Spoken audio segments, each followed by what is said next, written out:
Mana yacu iri mu ijuru, tuje imbere yawe duciye bugufi, turagutabaje ngo dutabare.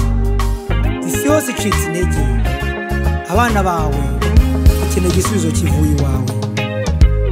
Mbega ibihe bigoye byugarije isi ya none, aho ubukungu bwayo bwamaze gukendera, abaturage bamaze gutenebuka rwose, baribaza ibyahazaza bikabayobera, bagatekereza cyane kubaho kw'imiryango yabo.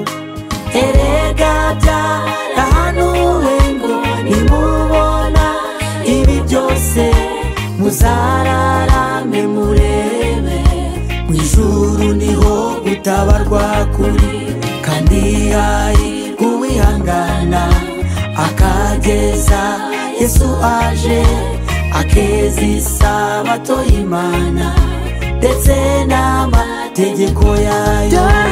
Erega byarahanuwe ngo nimubona ibi byose muzararame murebe, ijuru niho gutabarwa kuri, kandi hari kuwihangana akageza Yesu aje akeza isabato y'Imana ndetse n'amategeko yayo.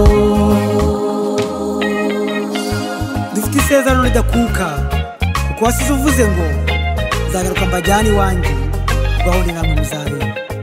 Iryo rituma tudakuka imitima, kuko niho byaba n'urupfu tugushikamye mu Mana. Irondabwoko rikabije ryamaze gufata indi ntera, kandi Imana irema umuntu ntiyigeze ishyiraho ubwoko. Kurwanira imyanya y'ubuyobozi nabyo byamaze kuba gikwira, mu madini ndetse n'amatorero ubwumvikane ni bukeya. Imana dukeneye ubutabazi buvuye mu ijuru iwawe. Erega byaravuzwe ibi byose muzararame murebe, ijuru niho gutabarwa kuri, kandi hari uwihangana akageza Yesu aje akeza isabato y'Imana ndetse n'amategeko yayo.